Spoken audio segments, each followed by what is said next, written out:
Pernah nggak kamu ngerasa udah ngelakuin semua yang diminta, tapi tetap ngerasa belum cukup?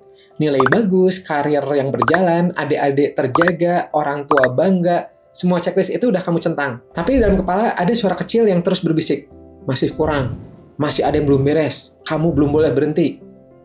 Dan kamu nggak tahu suara itu datangnya dari mana.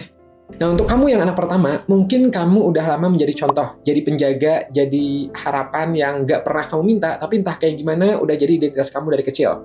Dari kecil, peran kamu itu udah ada sebelum kamu sempat mengenal diri kamu sendiri. Dan hari ini, saya ingin kita bicara tentang itu, pelan-pelan, bertahap, dan di ujung video ini, saya yakin kamu akan mendapatkan insights yang bermanfaat untuk kamu ke depannya.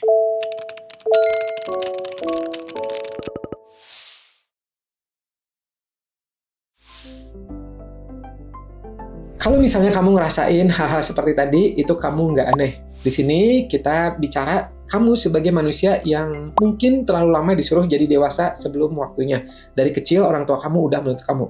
Dan di luar sana banyak anak pertama yang tumbuh tanpa mereka sendiri sadar bahwa mereka itu lagi memikul beban yang sebenarnya bukan milik mereka. Beban itu datangnya pelan-pelan dalam bentuk kalimat yang kedengarannya biasa. Kamu kan yang paling besar, kamu kan anak pertama, kamu kan kakak. Ayo dong, contohin yang baik buat adik-adik kamu.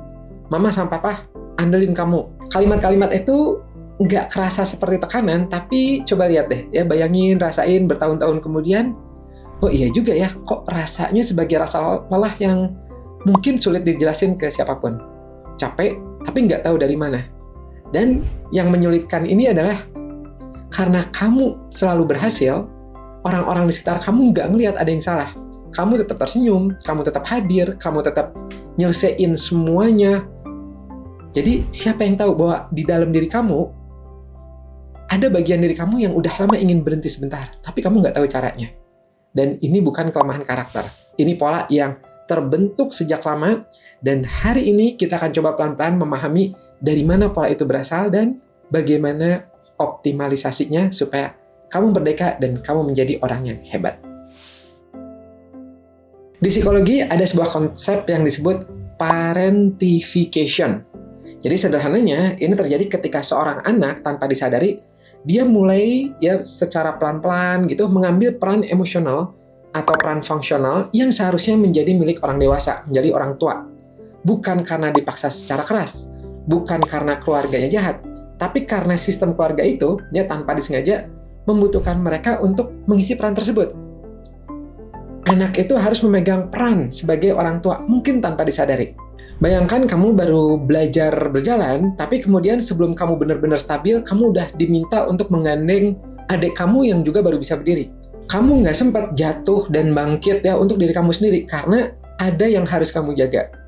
Nah, itulah yang biasanya terjadi pada anak pertama yang jarak sama adiknya itu tidak terlalu jauh. Nah, di sini ekspektasi keluarga itu bekerja dengan dua cara. Ada yang diucapkan langsung, dan ada yang nggak pernah dikatain, tapi selalu terasa. Dan dari dua jalur itu, anak pertama belajar satu kesimpulan yang sangat kuat. Nilai diriku ditentukan oleh seberapa berguna aku untuk orang lain. Dan kesimpulan itu biasanya terbawa sampai dewasa. Itulah kenapa banyak anak pertama tumbuh jadi perfeksionis yang sulit berhenti. Sulit minta tolong, karena merasa dirinya harus mampu sendiri. Merasa bersalah setiap kali beristirahat. Seolah istirahat itu adalah sebuah kemewahan yang belum pantas mereka ambil. Dan di atas semua pencapaian yang udah mereka raih, suka ada perasaan kayaknya belum cukup deh. Memang, anak pertama bukan dilahirkan dengan standar tinggi, tapi mereka belajar bahwa standar tinggi adalah satu-satunya cara untuk tetap dicintai. Nah, kalau ini yang terjadi, gimana cara kita mulai pelan-pelan melepaskan beban yang sudah lama kita pikul? Nah, kalau kamu mengenali dirimu dalam cerita tadi, wah itu mirip tuh sama saya.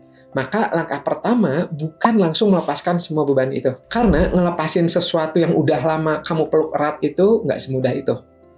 Apa nih yang perlu lakukan? Yang pertama, kamu harus mengenali dulu bebannya.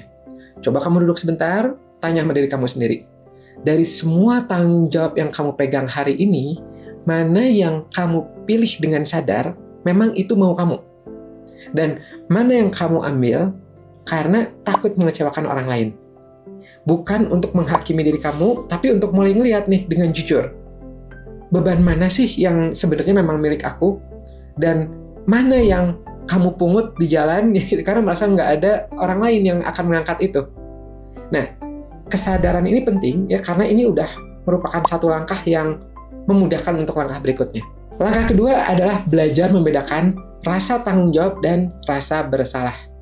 Jadi, banyak anak pertama itu yang mengira keduanya itu sama, padahal beda banget ya gitu dalam rasanya itu udah berbeda banget dalam tubuh. Kalau tanggung jawab itu rasanya seperti kamu milih membawa tas karena kamu memang mau pergi ke suatu tempat. Kamu yang mutusin, kamu yang milih. Beda sama kalau rasa bersalah. Kalau rasa bersalah itu kamu membawa tas karena takut dimarahi kalau nggak ada yang bawanya. Gerakannya sama-sama bawa tas, tapi akarnya beda. Tanggung jawab itu biasanya tumbuh dari nilai diri kamu. Sementara rasa bersalah itu biasanya tumbuh dari rasa takut. Dan selama kamu tidak bisa ngebedain duanya, ya kamu akan terus ngelakuin banyak hal bukan karena kamu mau, tapi karena kamu ngerasa nggak punya pilihan. Coba deh kamu pelan-pelan mulai perhatiin. Waktu kamu bersedia ngebantu orang, itu datang dari mana? Dari hati yang tulus atau dari dada yang sedikit sesak karena takut dianggap nggak peduli? Nah, kalau sudah masuk langkah ketiga, izinkan diri kamu untuk tidak menjadi solusi untuk semua orang. Dan ini bukan tentang jadi egois ya. Ini tentang menyadari satu hal yang mungkin kamu belum pernah benar-benar kamu percaya. Kamu itu bukan satu-satunya penopang. Keluarga kamu itu punya anggota lain. Hidup kamu punya ruang yang bisa kamu isi untuk diri kamu sendiri. Bukan hanya untuk orang-orang yang bergantung pada kamu. Kamu boleh istirahat. Bukan karena semua udah selesai. Karena mungkin ya memang nggak akan pernah selesai semuanya secara perfect. Kamu boleh istirahat karena kamu manusia. Dan manusia butuh berhenti sesaat, bukan sebagai hadiah, tapi sebagai kebutuhan fitrahnya. Kemudian langkah keempat, dan ini mungkin yang paling dalam. Coba kamu bedain, ya, mulai bedakan siapa kamu dan apa peran kamu. Biasanya anak pertama sering tumbuh tanpa batas yang jelas antara keduanya. Mereka sangat tahu gimana menjadi kakak yang bisa diandalkan, anak yang membanggakan orang tua, rekan kerja yang nggak pernah menolak permintaan. Tapi ketika ditanya, apa yang kamu inginkan untuk diri kamu sendiri?